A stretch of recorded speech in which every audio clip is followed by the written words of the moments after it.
From the Pyramids of Giza to the Burj Khalifa, mankind has continuously aimed to construct larger, superior, and taller structures. However, what if we took it to the extreme and created a single colossal building where everyone could reside? Envision the breathtaking perspectives one would experience from atop this immense structure or observe it from a distant vantage point. As we delve deeper, it becomes evident that the immense levels of engineering and innovative thinking necessary to erect such a building are truly remarkable. Nevertheless, one might wonder if constructing such an enormous edifice is even feasible. The idea of constructing a structure capable of accommodating every single human may appear incredibly ambitious. However, surprisingly enough, there have already been proposals for such buildings. One notable example is the Exceed 4000, a towering structure reaching a height of 4,000 meters, which was suggested for construction in Tokyo back in 1997. This immense building would have encompassed 800 floors and could house up to 1 million individuals. It would have been possible for approximately 1 in every 14 people in Tokyo to reside in this extraordinary edifice. Another even more impressive concept was the Tokyo Tower of Babel, designed to host a population of around 30 million people and soaring to a staggering height of 10 kilometers.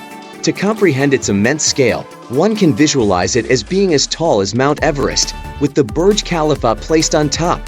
This colossal tower would have been capable of accommodating the entire population of Tokyo twice over, or even the entire population of Australia within its confines. Nevertheless, constructing such an exceptionally tall tower would be incredibly complex. At the time of its proposal, estimations suggested that completing the entire structure would require approximately 150 years. Considering that the Tokyo Tower of Babel could accommodate 30 million people, a building 260 times larger than this would be necessary to house every single human on Earth. However, before delving into the blueprints of this monumental skyscraper, it is worthwhile to examine the buildings we have already erected. Fitting the entire population of New York City into a single building would indeed require a massive structure. As of my knowledge cutoff in September 2021, the estimated population of New York City is around 8.4 million people. To accommodate this population within a building, we can make some assumptions.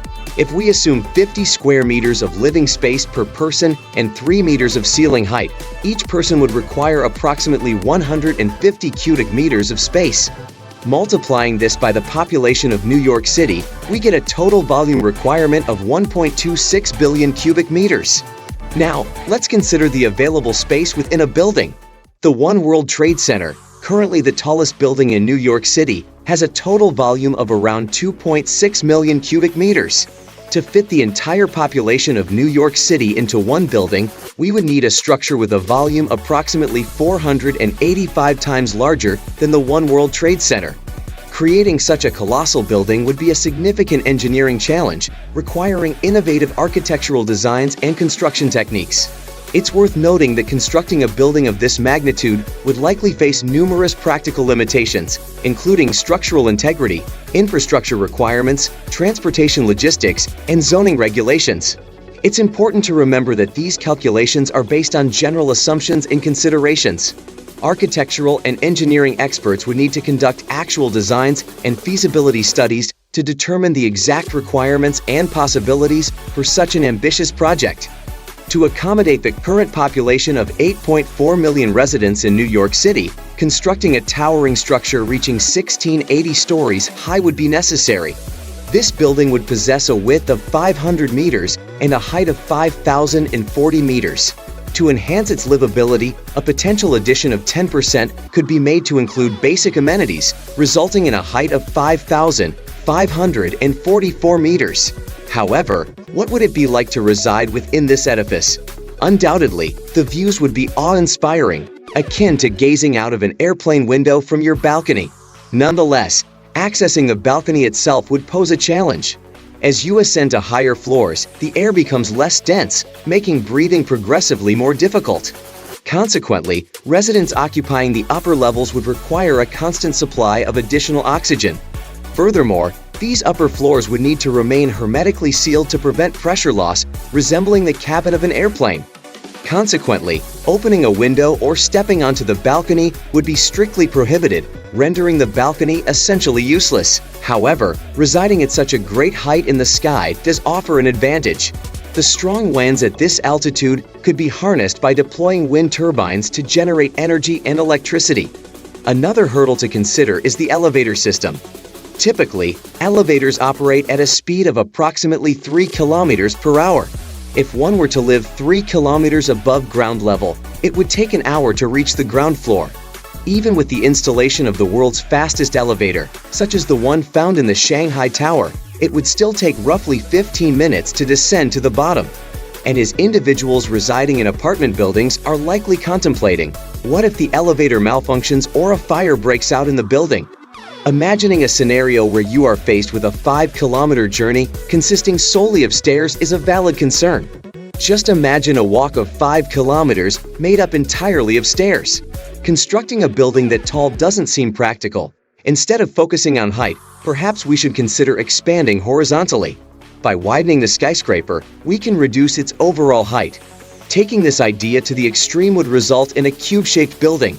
If we were to create a cube to accommodate all of New York City, with an additional 10% of floors for amenities, it would need to be 1,115 meters wide and 1,115 meters high. This cube-shaped structure would only be 35% taller than the Burj Khalifa and could fit within Central Park, occupying only a third of its total area. However, it wouldn't be as straightforward as it may seem. Such a building would disrupt the skyline, air travel, and even the weather. Moreover, it would be an incredibly expensive endeavor. To put things into perspective, the construction cost of the Burj Khalifa was $4.1 billion. If we assume that something 850 times larger in volume also costs 850 times as much, the cube would amount to over $3.5 trillion. However, building costs in New York are significantly higher than in Dubai, meaning that the construction of the New York cube would reach $5.4 trillion. This amount represents approximately 25% of the entire United States GDP in 2021. Furthermore, it's worth noting that constructing the Burj Khalifa took 6 years. If we apply the same assumption that something 850 times the volume would take 850 times as long to build, the New York cube would require a staggering 5,100 years to be completed. However, this is an extremely long time, and it's impossible to predict what the world will be like by then. Even if the Egyptians had begun constructing the New York cube at the time of the Pyramids of Giza, it would not have been finished until 500 years later. While the size of this building surpasses anything we have ever built on Earth, it still falls short of what would be needed to accommodate all the people in the world within a single structure. Assuming we use the same land area as our skyscraper in New York City to accommodate the entire global population of 7.9 billion people, we would have to construct an enormous skyscraper with 1.7 million floors. This world skyscraper would be so colossal and towering that occupants on the middle floors would have the astonishing ability to observe the International Space Station passing by from their windows. Essentially, it would extend into outer space. Traveling from the top to the bottom using an elevator would be a longer journey than flying from Vancouver to Miami, which takes approximately 8 hours by plane. However, a significant challenge arises when considering the construction materials. The Burj Khalifa, for instance, required 39,000 tons of steel. Yet, the world skyscraper has a volume approximately 800,000 times greater than that of the Burj Khalifa. Assuming a simplified comparison, if this new building necessitates 800,000 times the amount of material, we would need a staggering 31 billion tons of steel. Nevertheless, the global steel production capacity is only 1.86 billion tons per year. The required resources and technology for such construction are unavailable, necessitating the exploration of alternative materials. One of the most ambitious ongoing construction projects is the space elevator, which aims to enable vertical travel to space without relying on rockets. The proposed material for this endeavor is carbon nanotubes, primarily due to their exceptional strength and lightweight. Although there are still numerous challenges associated with this material, it could potentially be the solution that allows humanity to construct higher into the sky, eventually making the world skyscraper a reality. However, at present, constructing a building of such height would not be feasible. So let's reconsider the idea of a cube-shaped building. Assuming the same parameters as before, a cube-shaped structure capable of accommodating the global population would need to be approximately 11 kilometers wide and tall, equivalent to around 945 New York cubes. Surprisingly, when compared directly to the tower version, this cube-shaped structure is not significantly larger. The World Cube would stand as tall as the Tokyo Tower of Babel with a Jeddah Tower placed on top.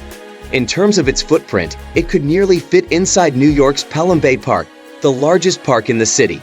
Surprisingly, when compared directly to the tower version, this cube-shaped structure is not significantly larger. The World Cube would stand as tall as the Tokyo Tower of Babel with a Jeddah Tower placed on top. In terms of its footprint, it could nearly fit inside New York's Pelham Bay Park, the largest park in the city. If we apply the same logic that it took 6 years to build the Burj Khalifa, constructing this structure would take about 4.8 million years at that pace. The cost alone is already a significant obstacle, and the time required for construction adds another challenge.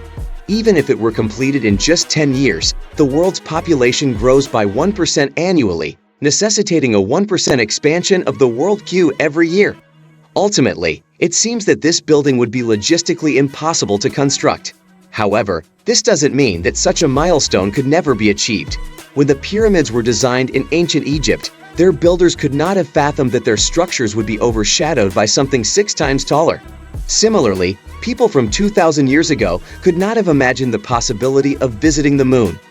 As long as humans continue to innovate, evolve, and push boundaries, there's no limit to what can be accomplished. Currently, this idea remains far-fetched, but perhaps one day, millions of years from now, we might all be neighbors in such a monumental structure. Thanks for watching. Don't forget to like this video, subscribe to our channel, and hit the notification bell to stay updated on our latest uploads. If you enjoyed this content, check out our other videos for more. Thanks again, and we'll see you in the next video.